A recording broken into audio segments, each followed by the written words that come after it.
Hi, my name is Shannon Schrader. I'm a Google certified trainer, and the purpose of this video is to teach you how to use docAppender for easy digital student journals with Google Classroom distribution. Let's get started.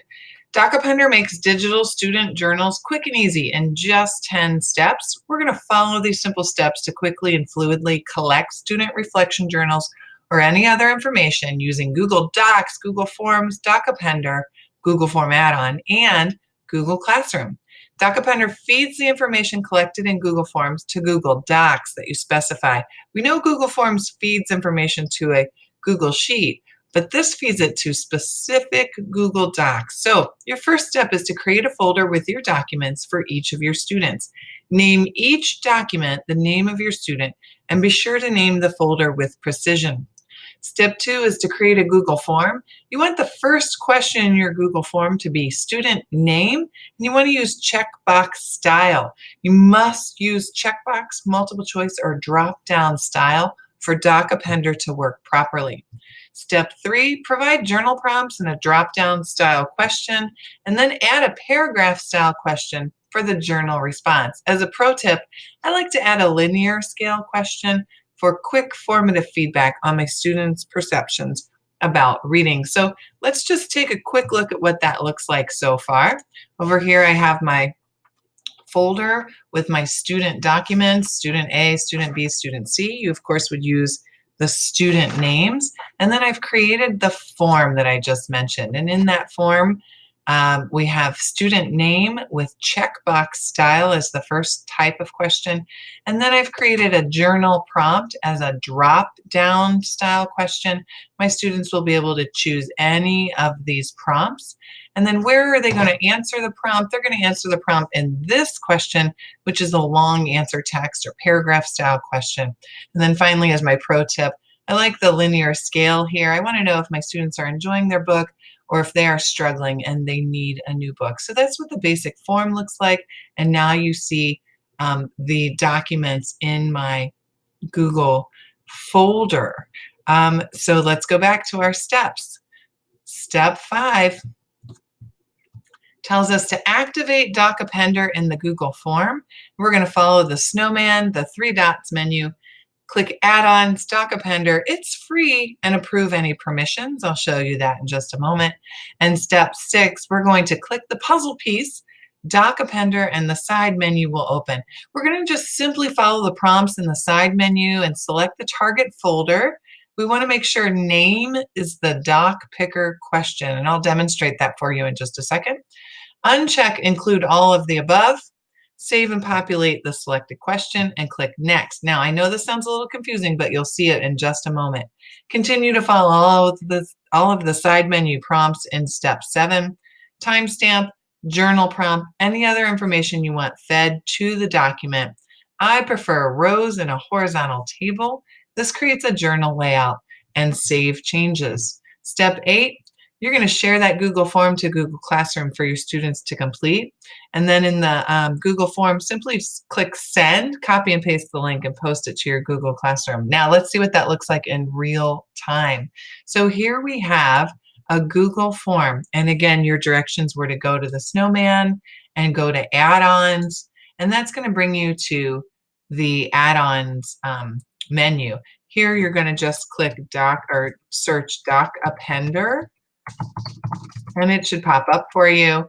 Your button will be blue and it'll say free. Go ahead and click that and then accept any of the permissions that you need to do. Once you've done that, up here you'll have an add-ons menu. Click the puzzle piece, click docAppender, open sidebar. Now we need to tell docAppender what to do and where to go. So it knows that I want digital journals, which is what I named this folder. But if you wanted to choose a different folder where your docs are stored, you could choose a different folder. But this is telling me that it knows that it's going to go to the digital folder. So I'm going to click next. I'm going to give the doc picker question student name and make sure all of the above is unchecked. So if I save and populate, what you'll see right here then, student A, student B, student C. See how that changed? So that's telling the form that's the document that all of that information is going to feed to. Now we need to tell the form what information to submit. I like a timestamp. You, of course, want the prompt and then their response, and then how well are they enjoying the book. I like a single horizontal table, but you could choose bulleted list if you preferred. Save changes. Now, this is what it takes just a moment to kind of think about it. Let me go refresh. So when the student now fills out the form, let's say we're going to be student A, and student A is going to ask about the favorite character. Who's your favorite character? They're going to say Harry Potter is my favorite character.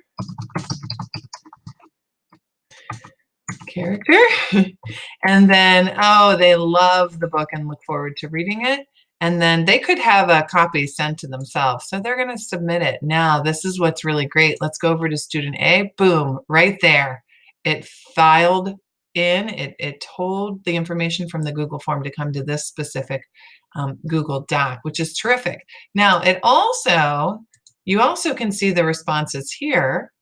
Okay, and you can also see the responses in a Google Sheet. So should you want to see them in a Google Sheet, here it is linked to the Google Sheet. So all sorts of ways to get this information. But the terrific thing that really works amazingly with Google Classroom is here now you can take this Google form, grab the link, Control-C copy, post it as an assignment, a quiz assignment in you can post it as an assignment in Google Classroom, pasting the link here, okay? And then this is your journal.